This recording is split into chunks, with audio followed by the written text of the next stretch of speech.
নমস্কার, সবাইকে স্বাগত। আমি সুব্রত বসু। প্রথমে আপনাদের দুটি ভিডিও দেখাবো। একটি ভিডিও একদম নতুন, আমার হাতে একদম কিছুক্ষণ আগে এসছে, যেটি বলেছেন নীতিন গডকরি। তার একটি প্রকাশ্য সভা, একটি বিশ্ববিদ্যালয়ের দীক্ষান্ত ভাষণে তিনি এই বক্তব্যটা রেখেছেন। সেই বক্তব্যটা মন দিয়ে শুনুন, এবং তারপরে একটু পুরনো, কয়েকদিন আগের পুরনো একটি ভিডিও দেখাবো, যেটি আমাদের রাজ্যের শুভেন্দু অধিকারীর। সে ভিডিওটা এর মধ্যেই অনেকে আপনারা দেখেছেন। দুটো ভিডিওর মধ্যে কিছু কিছু জিনিস রয়েছে যেটা একদম একটি অপরের বিপরীত। তো সেই বৈপরীত্য নিয়ে একটি দলের দুজন নেতা, একজন খুব বড় মাপের নেতা, কেন্দ্রীয় স্তরের প্রায় প্রধানমন্ত্রীত্বের দাবিদার, এবং আরএসএস এর খুব ঘনিষ্ঠ, নীতিন গডকরি।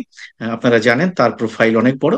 আর একজন আমাদের রাজ্যের নেতা, ছোট নেতা কিন্তু বিরোধী দলনেতা, তিনিও আমাদের রাজ্যের মাপের একজন বড় নেতা। তা দুজনের বক্তব্য এবং দুজনের ভাষণ কি বৈপরীত্য আছে, এটা প্রথমেই আপনারা দেখে নিন, তারপরে আমরা এই বক্তব্যগুলোকে বিশ্লেষণ করব।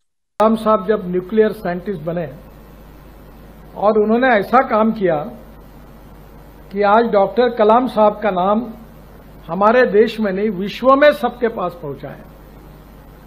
और इसलिए मैं एक बात पर विश्वास रखता हूं कि कोई भी व्यक्ति उसकी जात, पंथ, धर्म, भाषा और सेक्स से बड़ा नहीं होता, उसके गुणों से बड़ा होता है। और इसलिए हम जात, पंथ, धर्म, भाषा और सेक्स के आधार पर किसी को डिस्क्रिमिनेट नहीं करें। मैं तो राजनीति में हूं, यहां तो बहुत बातें चलती है, तो मैंने कहा नहीं, जो मैं मेरे हिसाब से चलूंगा, जिसको देना वोट देगा, नहीं देगा वो नहीं देगा। बहुत जाति वाले लोग मुझे मिलने के लिए आते हैं, तो मैंने उनको सबको मिलकर 50,000 लोगों में कह दिया, जो करेगा जात की बात उसको कस के मारूंगा लात। বিমান ব্যানার্জিকে, মমতা ব্যানার্জিকে হারাবো, আর ওদের দলের যে কটা মুসলমান এমএলএ জিতে আসবে, বিজেপি সরকারে আসবে, চ্যাংদোলা করে তুলে রাস্তায় ফেলবো, এই রাস্তায় ফেলবো।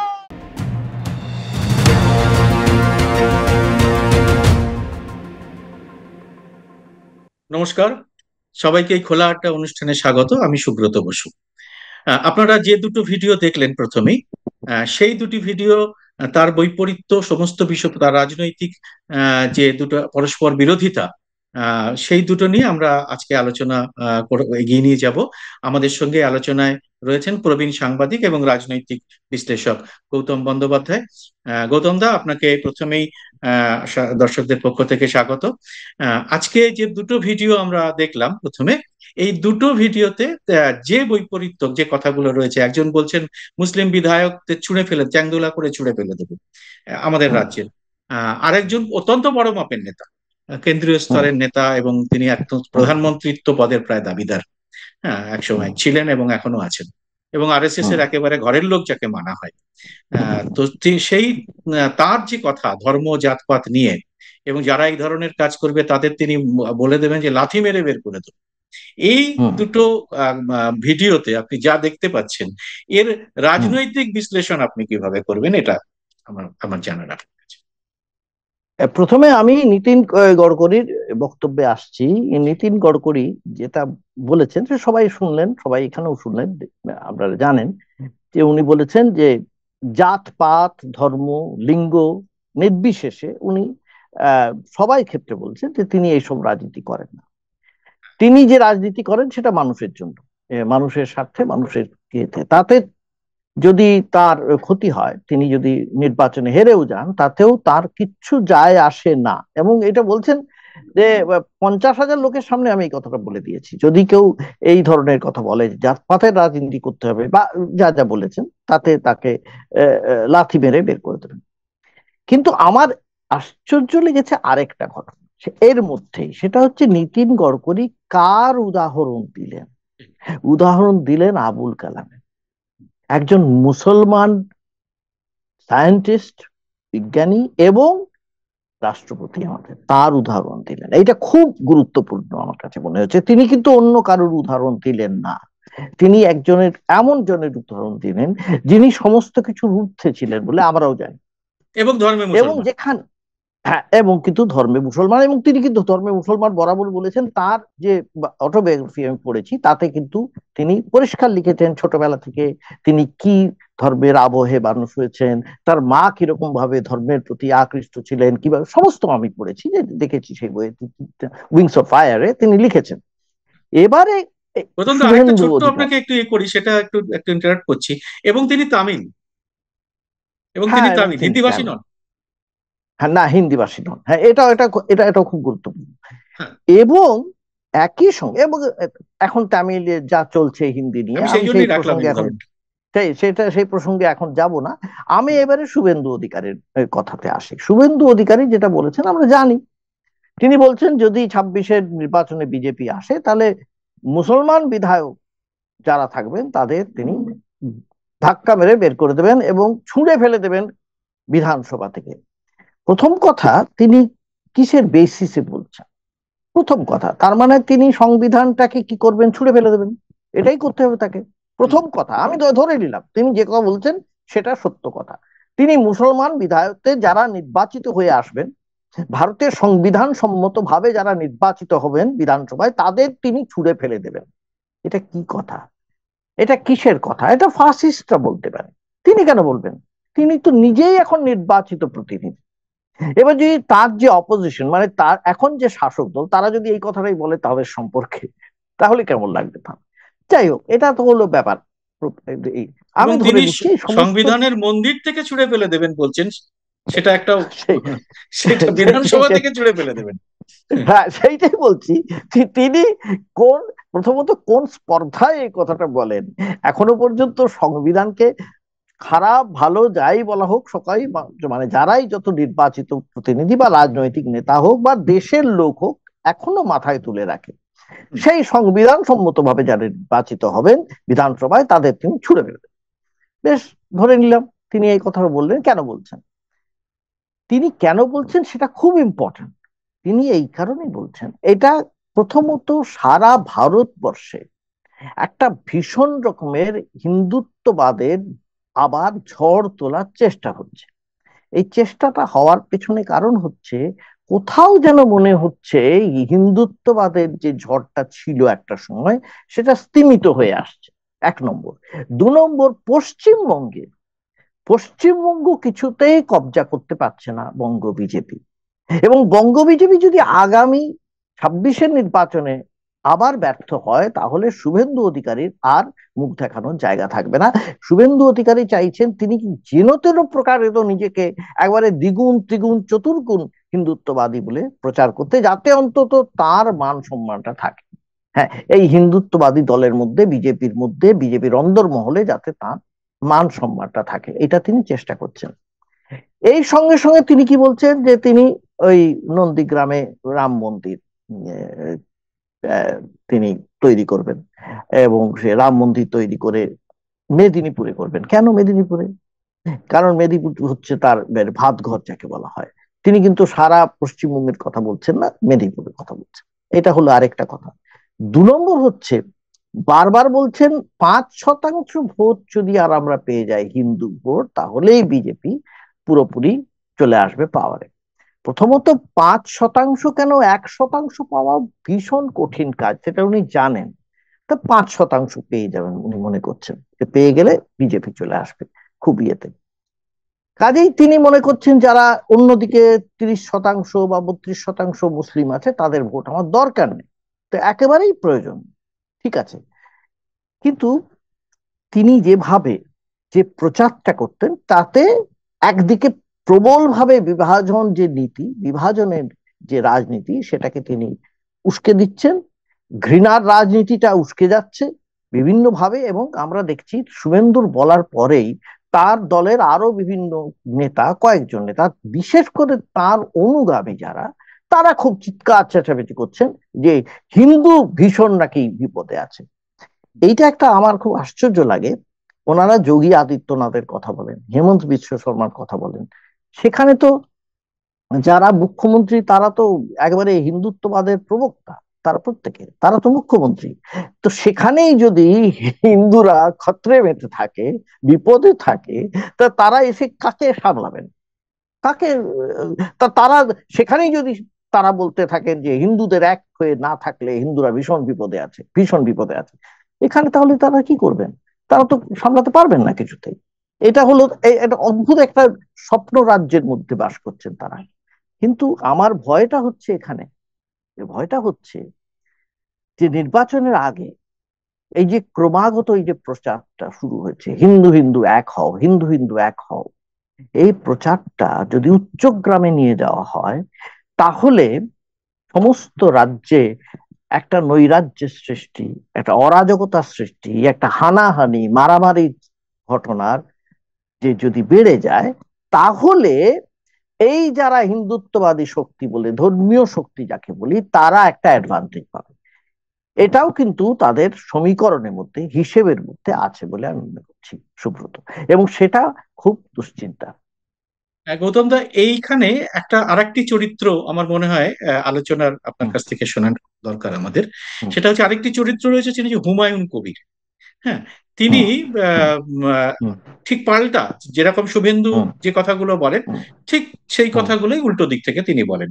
কখনো হুম, কেটে ভাসিয়ে দেওয়া, কখনো হুম, আমিও দেখে নেব বা ঠুসে দেব, হুম, এই ধরনের কথাও হুম, বলেছেন এবার শুভেন্দুর কথার হুম, প্রতিক্রিয়ায়। তারপরে দল তাকে হুম, শোকজ করেছে, সেটা অন্য কথা। কিন্তু এই হুম, হুমায়ুন কবিরের অদ্ভুত ব্যাপার, যে হুমায়ুন কবিরের কথাকে ধরে নিয়ে বিজেপি হুম, আবার পাল্টা সুর চড়ায়, সেই হুমায়ুন কবির কিন্তু 2019 সালে বিজেপির হুম, প্রার্থী ছিল মুর্শিদাবাদের। হুম, হ্যাঁ, তো হুম, হুম, এই ইকুয়েশনটা কি করে মেলানো যায় বলুন তো? যে আপনি হুমায়ুন কবিরকে ধরে নিচ্ছেন যে তিনি প্রবল মুসলিম মৌলবাদী দিয়ে, আবার এদিকে হুম, হিন্দু মৌলবাদী দিয়ে হুম, শুভেন্দু, আবার যখন দরকার হুম, হয় তখন বিজেপি তাকে কোলে টেনে নেয়। বা হুম, এখনো তারা হুমায়ুন কবিরকে রেখেছে কিনা এই কাজের জন্য, সেটাও খুব পরিষ্কার হুম, নয়। আপনি যদি এই পুরো হুম। ব্যাপারটা একটু স্পষ্ট হ্যাঁ, করেন। দেখো, এই এই জিনিসটা এই জিনিসটা কিন্তু আমি যদি বলি, এটা কিন্তু তুমি এজেন্ডার মধ্যে পাবে। এটা তুমি আরএসএস এর এজেন্ডার মধ্যে কি আছে? আরএসএস কি বলেছিল? আরএসএস বলে এই দেশের সবারই কালচার, সংস্কৃতি হচ্ছে হিন্দুত্ববাদী সংস্কৃতি। মূলত এরা হিন্দুই ছিল সবাই। এই কথাটাই সুকান্ত মজুমদার এই কথাটি বলেছেন এই এই শুভেন্দুর কথার পরিপ্রেক্ষিতে। তার বক্তব্য হচ্ছেন এই দেশটা তো হিন্দুদেরই, দেশের সমস্ত সংস্কৃতি তো হিন্দুদের, এবং যারা আজকে এমনকি মুসলিম হয়ে আছেন তারাও ধর্মান্তরিত হয়ে মুসলিম হয়েছিলেন। আচ্ছা, প্রথম কথা, ধর্মান্তরিত হয়ে মুসলিম হয়েছিলেন বলে তিনি ধরেই নিচ্ছেন যে তারা কেউ কিন্তু মুসলমান ধর্মে বিশ্বাস করেন না কার্যত, কেননা তারা মূলত হিন্দু, এবং তারাও তাদের সঙ্গে আছেন। কেন থাকবেন, কেন থাকবেন এই কথাটাও বলছেন। আবার একই সঙ্গে বলছেন এই মুসলমানদের তাড়াবো। একদিকে ভয় দেখানো, আরেকদিকে বলা যে তুমি যদি আমার আশ্রয়ে থাকো, আমার সঙ্গে থাকো, আমি যেটা বলবো সেটা করো, আমি উঠতে বললে উঠো, বসতে বললে বসো, তাহলে আমি তোমাকে রাখবো। হ্যাঁ, তেলে জলে না রাখলেও তোমাকে আমি রাখবো। এইটা হচ্ছে বলা মুদ্রা কথাটা। এবং এই যে কথা বলাটা, এটা হচ্ছে একবারে মৌলবাদীদের কথা। হ্যাঁ, মৌলবাদী যে কোনো ধর্মের ক্ষেত্রেই সবাই এই কথাটাই বলে থাকে যে তুমি আমার শরণাগত হয়ে থাকো, আমি যদি তোমাকে রাখি তাহলে তুমি থাকবে। এইটা হচ্ছে কথা। সুকান্ত ঠিক এই কথাটাই বলছেন। কাজে হুমায়ুনের সম্পর্কে যদি জিজ্ঞেস করা হয়, ওনারা কিন্তু এই এক্সপ্লেনেশনটা, এই ব্যাখ্যাটাই তারা দেবেন। তারা বলবেন যে এই আসলে তো এরা তো সবাই তো হিন্দুই ছিল, ধর্মান্তরিত হয়েছে। আচ্ছা, এবারে দ্বিতীয় কথা, আমি ধরে নিলাম আমি ধরে নিলাম ঐতিহাসগত ভাবে যে সত্যি তারা ধর্মান্তরিত হয়েছিলেন। কেন হয়েছিলেন আমরা সেটাও জানি। অনেকেই ধর্মান্তরিত হয়েছিলেন কারণ ব্রাহ্মণ্যবাদের ঠেলায়, বর্ণবাদের ঠেলায় এমনই ভাবে তারা অত্যাচারিত ছিলেন, নিপীড়িত ছিলেন, যে তারা বাধ্য হয়েছিলেন অন্য ধর্মে আহ, ধর্মান্তরিত হতে। এবং এর একটা তীব্র প্রতিবাদ ছিল বি আর আম্বেদকরের, আমরা জানি সেটা। এবং বি আর আম্বেদকর এটা সহ্য করতে না পেরে যে হিন্দুরা কিছুতেই এটা ছাড়তে পারবে না, নিজেদের জাতপাত ছাড়তে পারবে না, নিজেদের মধ্যে এটা, সেই জন্য উনি বৌদ্ধ ধর্ম গ্রহণ করেছিলেন। এবং সবচেয়ে বড় কথা, সাভারকার, যাকে এরা গুরু বলে, সাভারকারের ঠিক এই কারণেই আম্বেদকরের প্রতি তীব্র রাগ ছিল, অত্যন্ত রাগ ছিল। তিনি হিন্দু ধর্ম ছাড়বেন কেন? এবারে আমি মূল প্রসঙ্গে ফিরে আসছি। হিন্দু ধর্ম ছাড়বেন কেন? তার ক্ষেত্রে কিন্তু সাভারকরের এটা মনে হলো না যে তিনি কিন্তু মূলত সংস্কৃতিতে হিন্দুই আছেন, তা তো মনে হলো না। তার মনে হলো তিনি বৌদ্ধ ধর্মে চলে গেলেন, অন্য ধর্মে চলে গেলেন। এই কথাগুলো হচ্ছে ভাবের ঘরে চুরি করা। যেমন আজকে প্রধানমন্ত্রী মোদী কি বলছেন, আজকেই বলেছেন যে একটা ইয়েতে টেলিভিশনে বলছেন বিপি, যে তিনি কি বলছেন যে এই দেশটা হচ্ছে গান্ধীর দেশ, বুদ্ধের দেশ। বুদ্ধের যদি দেশ হয় তাহলে যত বৌদ্ধ বিহার ছিল যেগুলো ভেঙে হিন্দু মন্দির তৈরি হয়েছিল, সেই হিন্দু মন্দিরগুলোকে ভেঙে তলা থেকে কেন বৌদ্ধ বিহারগুলো বের করা হচ্ছে না? কেন সেইগুলো বৌদ্ধ বিহার হিসেবে প্রতিষ্ঠা পেশ করা হচ্ছে না? তা তো করা হলো না কিছুতেই না। একটাই কারণে, একটা kind of hegemony, Hindu hegemony যাকে বলা হয়, এটা কিন্তু হিন্দুত্ববাদের সংজ্ঞা, এটা হিন্দুদের মধ্যে নয়। এটাও জানেন শুভেন্দুরা যে যতই তারা চিৎকার করতে থাকুন, বরাবর চিৎকার করতে থাকলেও সমস্ত হিন্দু তাদের সঙ্গে নেই। এবারে তাদের কাছে দেখো সুব্রত, আর কোনো এজেন্ডা নেই। কি এজেন্ডা থাকবে? চাকরি দিতে পারেনি, কর্মসংস্থান নেই, ইনফ্লেশন কমাতে পারে, মূল্যবৃদ্ধি কমাতে পারেনি, পেট্রোল ডিজেলের দাম কমাতে পারেনি, কিচ্ছু কমাতে পারেনি, বেড়েই আছে। ক্রনিক ক্যাপিটালিজম চলছে, কমছে না, কোনো জায়গায় কমছে না। মানে ব্যবসা বাণিজ্য কোথায় বিরাট, শেয়ার বাজারে হু হু করে পড়েছে, আমরা জানি কত টাকা লোকসান আমেরিকায় হয়েছে, আমাদেরও হয়েছে।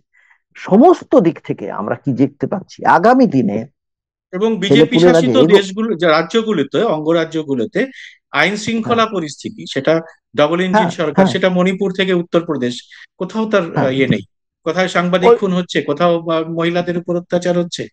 হ্যাঁ, এগুলো তো শুধু দেখাই যাচ্ছে। শুধুমাত্র শুধুমাত্র এই একটা জিনিস হচ্ছিল, বুলডোজার যে পলিটিক্স, বুলডোজার অ্যাডমিনিস্ট্রেশন, যেটা এই চালিয়েছিলেন আমাদের যোগী আদিত্যনাথ, পরে হেমন্ত বিশ্ব শর্মাও খানিকটা, বা অনেক সময় আমরা দেখেছি অন্য জায়গাতেও এটা হচ্ছিল, অন্য রাজস্থানেও এটা হচ্ছিল, হুম হুম। শুরু হয়েছিল। এইটা করে আলটিমেটলি সুপ্রিম কোর্টের কাছে খানিকটা ধমক ধমক খেয়ে খানিকটা থেমেছে, এটা আমরা দেখেছি। তার মানেটা কি? তার মানে প্রশাসনের দিক থেকে সম্পূর্ণ ব্যর্থ হয়েছে এরা, এরা পারেনি সামলাতে। দেখো, লক্ষ্য করে দেখো কেন ব্যর্থ হয়েছে বলছি।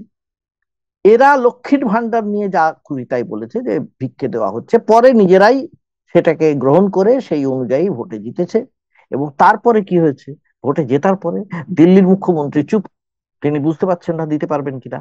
আবার মহারাষ্ট্রে ওটা দিতে পারবে না, কমে গেছে, 340 কোটি টাকা বাজেটে কমিয়ে দেওয়া হয়েছে, লক্ষ্মীর ভান্ডার বলে যেটা দেবের বলেছিল। অতএব বাড়তি তো হবেই না, পরে কোনোদিন যদি বন্ধ হয়ে যায় তাহলে কিছু বলার থাকবে না।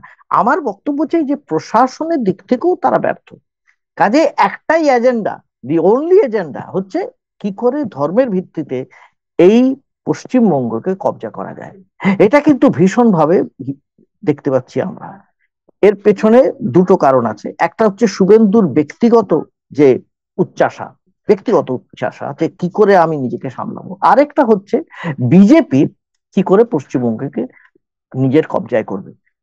পশ্চিমবঙ্গকে কবজা না করতে পারলে একটা জিনিস হচ্ছে, একদিকে দক্ষিণ ভারত, একদিকে পশ্চিমবঙ্গ, একটা খুব লক্ষণীয়, এই দুটো জায়গায় কিন্তু যতই হোক, যতই খারাপ আমরা বলে থাকি, এখানে কিন্তু শিক্ষা, মানুষের ভেতরে যে শিক্ষা ছিল বা শিক্ষা এখনো আছে, যাতে মানুষ নিজের কথা বলতে পারে মুক্ত কণ্ঠে, সেটা ভারতীয় জনতা পার্টির পক্ষে সহ্য করা খুব মুশকিল। এটা বন্ধ করতে চায় ওরা। এটাও অত্যন্ত, সুব্রত আপনি আমার মনে হয় দুটো আরেকটা। দুটো কারণ বললেন। আমি মনে হয় আরেকটি কারণের আমাদের আলোচনা করা একটু হুম আছে, সেটা হচ্ছে যে বিজেপির যে রাজ্যের যে সমীকরণ, রাজ্যের হুম নেতৃত্বের যে লড়াই, সেই লড়াইতে হুম শুভেন্দুর টিকে থাকাটাও কিন্তু একটা খুব বড় অস্তিত্বের একটা সংকট তার আছে। তো সেই জন্য হুম তাকে কিন্তু এটাও করতে হবে, প্রমাণ করতে হবে সে রাজ্য বিজেপির এক অবিসংবাদী নেতা হচ্ছেন শুভেন্দু একাই, এবং হুম তার ধারে কাছে কেউ নেই। এবং তার জন্য হুম তাকে নানা এই পলিটিক্স, আরো গরম গরম পলিটিক্স এগিয়ে যাওয়ার জন্য, আরো পাওয়ার, হুম। এই কারণটাও আমার মনে হয় যে একটু আমাদের হ্যাঁ, তো যুক্তি এই এই এই ঠিক ঠিক এইটাই বলছিলাম, ঠিকই তাই, তুমি যেটা বলেছো একদম 100% সত্যি কথা। দুটো জিনিস আছে, প্রথমত হচ্ছে দলের, এবার যদি বিজেপির দলের ভেতরের কথা থাকে, তাহলে বিজেপির দলের ভেতরের মধ্যে যে কোন্দল চলছে, গোষ্ঠীদ্বন্দ্ব চলছে, সেটা আমরা জানি। তৃণমূল থেকে যারা গিয়েছিল তাদের সঙ্গে যে প্রাচীন যে যারা ছিল আদি, যে যারা আরএসএস বা সঙ্গী যারা ছিল, তাদের একটা টানাপোড়েন বহুদিন ধরে ছিল। এবং এবারে এই যে জেলা সভাপতি নির্বাচনে আমরা দেখতে পাচ্ছি ক্রমেই আরএসএস নিজেদের হাতটা ভীষণভাবে শক্ত করেছে, এবং যারা আরএসএস ঘনিষ্ঠ তাদেরই বসানো হচ্ছে সেখানে, মানে আদি যারা তাদের বসানো হচ্ছে বেশিরভাগের। আমরা লক্ষ্য করেছি ইতিমধ্যে 17টা জেলায় বিভিন্নভাবে পরিবর্তন হয়েছে, এবং সেখানে সবাই প্রায় আরএসএস ঘনিষ্ঠ বসানো হয়েছে।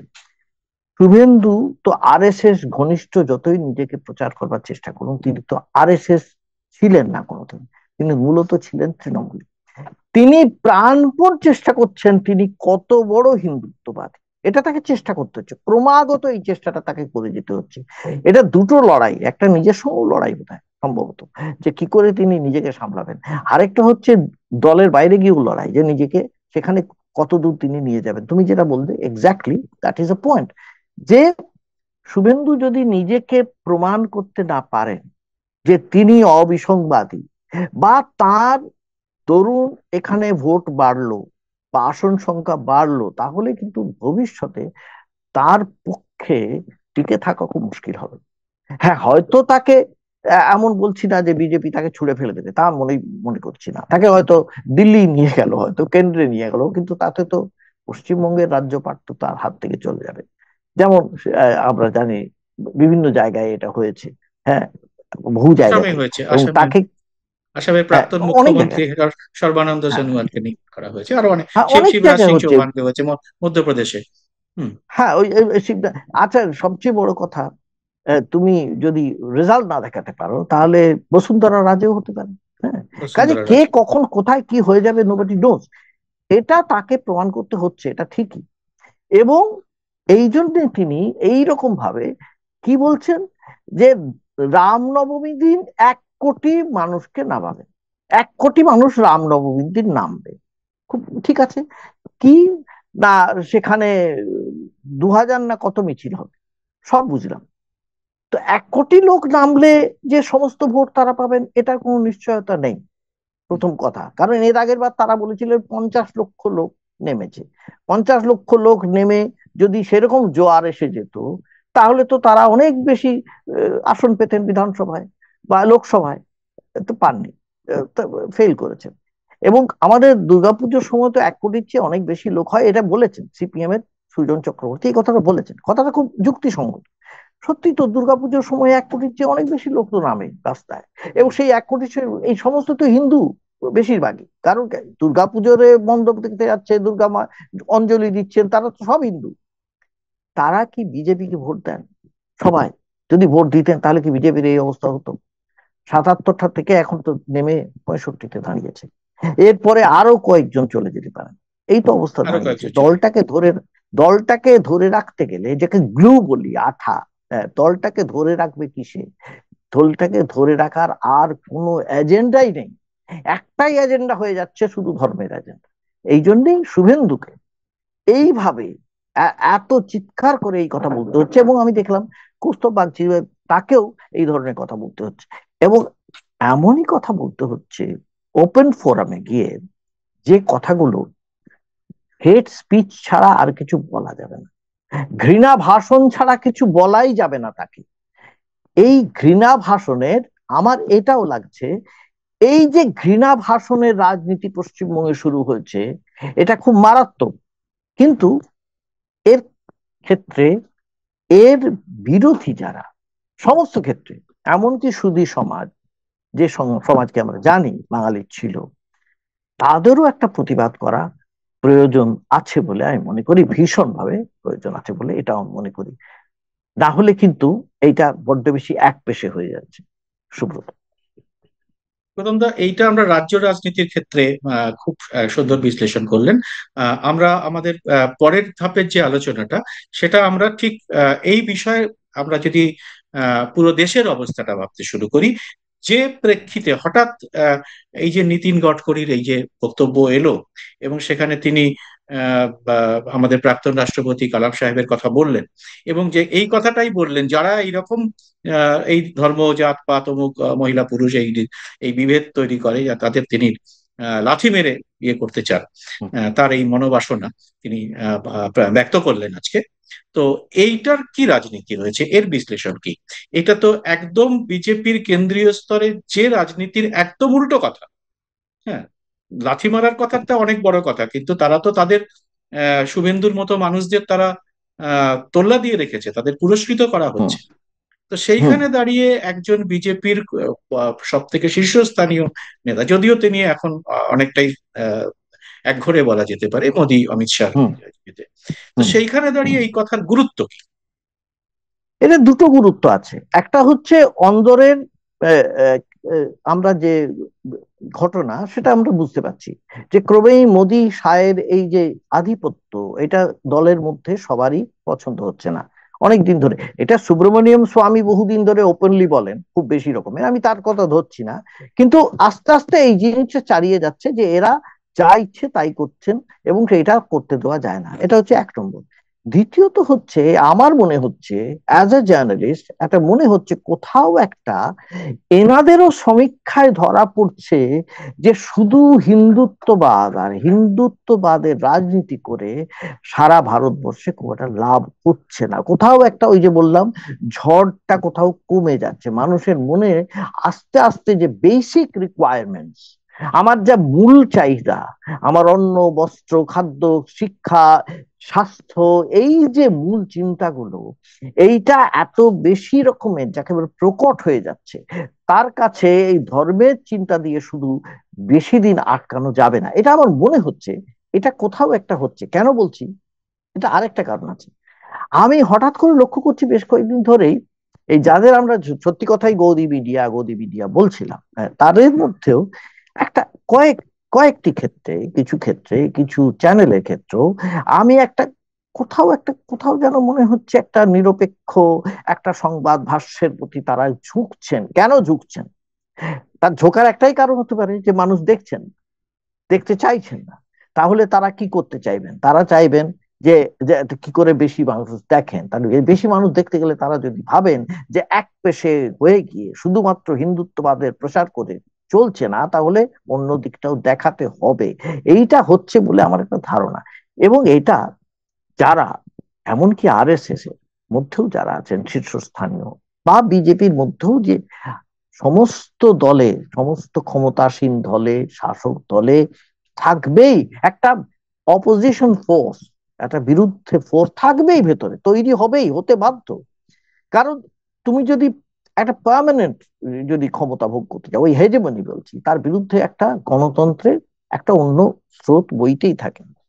এবং নীতিন গডকরি সম্বন্ধে আমরা জানি, অথচ নীতিন গডকরি অত্যন্ত সজ্জন ব্যক্তি বলে পরিচিত, সৎ ব্যক্তি বলে সৎ, পরিচিত, এবং সজ্জন এবং অন্যরকম পলিটিক্স এবং করেন একটু। এবং খুব কর্মঠ বলে পরিচিত, সব মিলিয়ে। কাজেই তিনি যদি এই কথাটা বলেন, এবং তিনি যেভাবে বলেছেন যে তিনি কোনো ক্ষমতার লোভে লালায়িত নন ক্ষমতার জন্য, এবং তার জন্য তিনি জাত পাত ধর্ম লিঙ্গ এই সমস্ত নিয়ে তিনি রাজনীতি একেবারে পছন্দ করেন না, এই যে বলছেন, এই কথাটার একটা ইম্প্যাক্ট তো অবশ্যই আছে।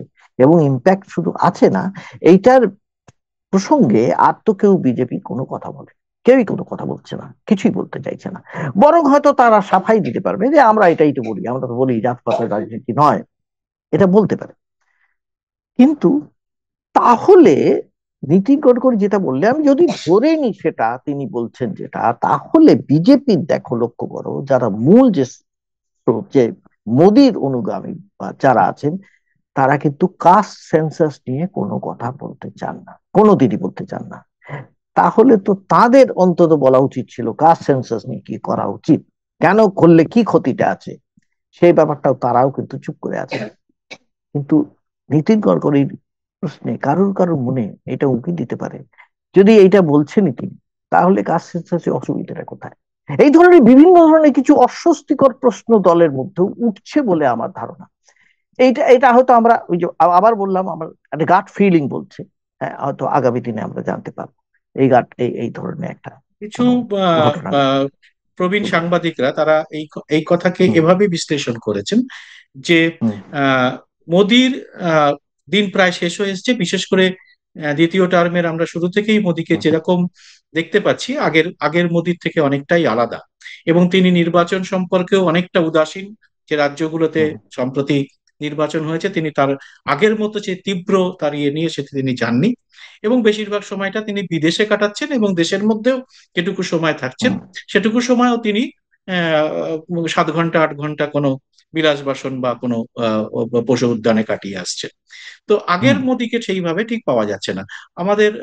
এইটা যদি আপনি বিয়ে করেন যে তাহলে কি নীতিন গডকরি কে নিয়ে একটা কোনো বি প্ল্যান, প্ল্যান বি কিছু ভাবা হচ্ছে, এরকম কিছু বিশ্লেষণ কিন্তু আমি আজকে আহ, কিছু প্রবীণ সাংবাদিকের কাছে দেখে একটা জিনিস আমি এই নরেন্দ্র মোদীর সম্পর্কে দেখেছি, যা নরেন্দ্র মোদী যেটা আজকে সাফাই দিয়েছেন, আত্মপক্ষ সমর্থনে কিছু কথা বলেছেন। তিনি বলেছেন যে গুজরাটে তাই আসার আগেও অনেক দাঙ্গা হয়েছে, হিসেব দিয়েছেন একটা প্রচুর দাঙ্গা। তো অথচ তাকেই কাঠগড়ায় তোলা হয়েছে বারবার। এটা হচ্ছে ভিকটিম কার্ড। আমি যেটা বলছিলাম, এই ভিকটিম কার্ডটা তিনি আগে কোনোদিন খেলতেন না। এটা আমি দেখলাম, ভিকটিম কার্ডটা খেললেন ঠিক কেন? ঠিক তার তো ঠিক। খেলার দরকার ছিল না। তিনি তিনি ছাতি মনে হচ্ছে চাপড়ে যেন বলতে যে এক একেলা সব পর বাড়ি। হ্যাঁ হ্যাঁ, সেইটাই তো, মানে মোদি চাইলে সবই হতে পারে এটা বলতেন, কিন্তু তিনি সেটা না বলে ভিকটিম কার্ডটা প্লে করছেন। এটা তুমি যেটা বলছো এটা হতে পারে। দ্বিতীয়ত ওদের 75 বছরের ব্যাপার আছে, বয়সের ব্যাপার আছে।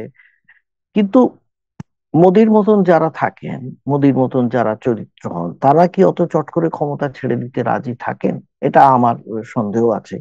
যদি দলের মধ্যে থেকে প্রবল চাপ না আসে এবং সেই রকম ভাবে যদি চাপ সৃষ্টি না করা হয়, তাহলে কি তিনি ছাড়বেন? এটাও আমার পক্ষে, আমার কাছে ঠিক বিশ্বাসযোগ্য মনে হয় না। তবে এটাও ঠিকই যে তিনি আহ, বহু সময়েই যেটা হলো, তিনি যেটা ভেবেছিলেন এই টাইমে যে পরিমাণ আসন নিয়ে তারা আসবেন ভেবেছিলেন, সেই পরিমাণ আসন নিয়ে না আসায় যে বিলগুলো খুব সহজে পাশ করে ফেলবেন ভেবেছিলেন, সেগুলো হলো না, এটা হয়নি। কাজেই তার একটা স্বপ্নভঙ্গ হয়েছে। ঠিকই তারা হরিয়ানায় তারপরে জিতেছেন, মহারাষ্ট্রে জিতেছেন, কিন্তু মহারাষ্ট্রে জেতা বা হরিয়ানা জেতাটাও যে কতখানি ভবিষ্যতে তার ডিভিডেন্ড দেবে এ বলা খুব মুশকিল হচ্ছে। কারণ সব জায়গাতে এমন এমন কিছু প্রশ্ন উঠে আসছে, যে প্রশ্নগুলোতে বোঝা যাচ্ছে যে এর পেছনে কিছু কারচুপি আছে, এর পেছনে কিছু ঘোটালা আছে, এই জেতার পেছনে প্রচুর প্রশ্ন আছে। মোদি হলেই জিতবেন আগে যেটা ছিল, সেটার মধ্যে অনেক ঘাটতি দেখা গিয়েছে। এই বিশ্বাসটা মানুষের একটা অংশের মধ্যে টলে গিয়েছে, এটা আমরা দেখতে পাচ্ছি। যার জন্যই তিনি এই ভিকটিম কার্ডটা ফের প্লে করলেন, খেললেন, এটা আমার মনে হয়। তুমি যেটা বললে এটা খুব খাঁটি কথা। তবে একই সঙ্গে I keep my fingers crossed যে মোদি সব ছেড়েই বললেই সমস্ত ছেড়ে দেবেন তা নয়। আহ, কিন্তু মোদি এই ব্যাপারেও চুপ করে আছেন যে হিন্দুত্ববাদ নিয়ে যোগী আদিত্যনাথ যেরকম চিৎকার চেঁচামেচি করছেন বা শুভেন্দু করছেন, তিনি এইসব ব্যাপার নিয়ে বিশেষ কিছু কথাও বলছেন না, এটাও ঠিক। হ্যাঁ, এটা আমাদের লক্ষণীয় যে তিনি এরপরে কি করেন, কিভাবে এগোন, সেটা দেখবার খুব একটা জায়গা রয়ে গেল।